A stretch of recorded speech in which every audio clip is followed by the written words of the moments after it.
तीसरे चरण के मतदान से जुड़ी हर खबर सबसे पहले आप तक पहुंचाएंगे और इसके लिए हमने बड़े पैमाने पर तैयारियां की हैं। हमारे संवाददाता अलग अलग शहरों से पल पल का अपडेट लगातार आप तक पहुंचाते रहेंगे।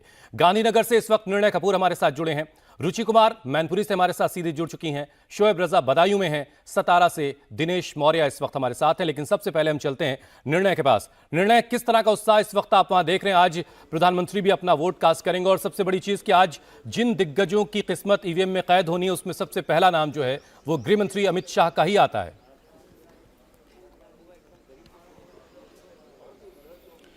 बिल्कुल, यस, गृह मंत्री अमित शाह की कॉन्स्टिट्यूंसी में ही इस वक्त हम यहाँ खड़े हुए हैं, गांधीनगर में उस बूथ पे जहाँ प्रधानमंत्री अब से कुछ देर बाद आके वोट करेंगे अपना। करीब 7:30 बजे का समय बताया गया कि 7:30 बजे शार्प प्रधानमंत्री यहाँ पीछे जो आप देख रहे हैं यहाँ पे निशांत हाई स्कूल रानीप का ये जो पोलिंग बूथ है, यहाँ पे प्रधानमंत्री अपना वोट कास्ट करेंगे। फिलहाल यहाँ पे अभी आपको पब्लिक नहीं देखने को मिल रही है, लेकिन थोड़ी देर में आप देखेंगे ये पूरा इलाका भर चुका होगा। जैसा कि हर बार हमने देखा है जब प्रधानमंत्री पहुंचते हैं वोट करने तो पूरे रास्ते में करीब आधा किलोमीटर तक लोग उनके अभिवादन के लिए मौजूद रहते हैं। यहाँ पे गृह मंत्री अमित शाह खुद भी यहाँ मौजूद होंगे प्रधानमंत्री को यहाँ पे रिसीव करने के लिए। वो वोट डालने के बाद फिर यहाँ से अपने प्रचार के लिए निकल जाएंगे। मैं आपको बता दूं, गांधीनगर का चुनाव वैसे तो अगर देखा जाए तो कांग्रेस इस वक्त हम ये कह सकते हैं हुसैन के एक तरह से अपनी डिपॉजिट बचाने के लिए, जमानत बचाने के लिए लड़ रही है ये चुनाव, क्योंकि पिछले चुनाव के आंकड़े भी यदि आप देखें तो अमित शाह ने ये सीट करीब 5,57,000 वोटों से जीती थी और उन्हें कुल 8,95,000 वोट मिले थे। करीब 66% का वोटिंग हुआ था।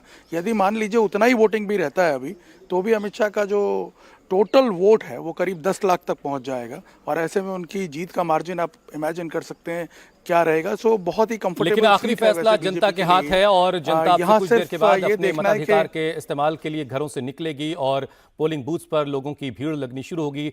मैनपुरी से रुचि कुमार इस वक्त हमारे साथ हैं। रुचि, मैनपुरी भी बड़ी खास सीट है और यादव परिवार की साख यहां से जुड़ी हुई है।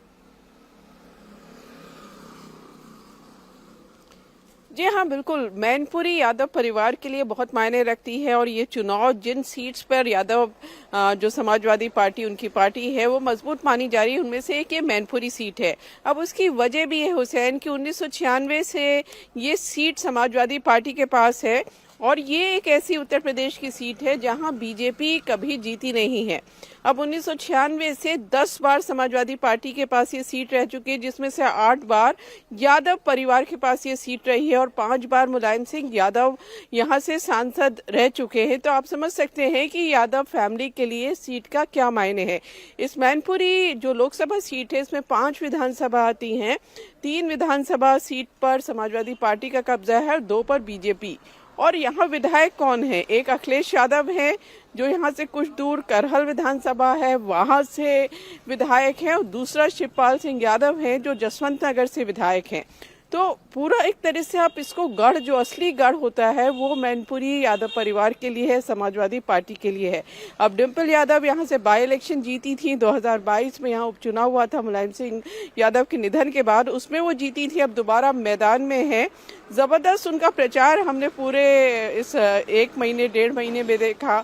उनकी बेटी अदिति यादव भी यहाँ प्रचार कर रही थी और उनके मुकाबले बीजेपी के जयवीर सिंह हैं जो योगी सरकार में मंत्री हैं।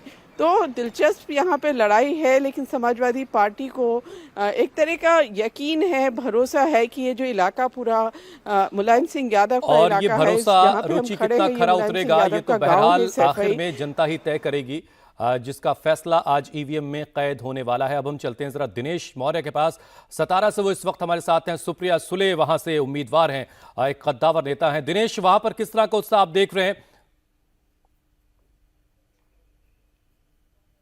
देखिए, यहां पर बताएं, सुप्रिया सुले बारामती सीट से, सातारा से छत्रपति शिवाजी महाराज के जो वंशज है उदयनराजे भोसले वो यहां से उम्मीदवार, और यहां पर महाराष्ट्र की सबसे हाई प्रोफाइल सीट में से ये एक सातारा की सीट है, क्योंकि उदयनराजे भोसले के सामने फिर एक बार शरद पवार ने एक ताकतवर नेता को खड़ा किया है। 2009 से लगातार शरद पवार की जो पार्टी है वो यहां से जीतती हुई आ रही है। इनफैक्ट बीजेपी के जो अभी के उम्मीदवार है उदयनराजे भोसले, वो 2019 में इसी सीट से एनसीपी से जीते थे, लेकिन चुनाव जीतने के कुछ ही महीने बाद उन्होंने पाला बदला, वो बीजेपी में शामिल हुए, लेकिन बाइपोल हुए तब वो उदयनराजे भोसले हार गए थे।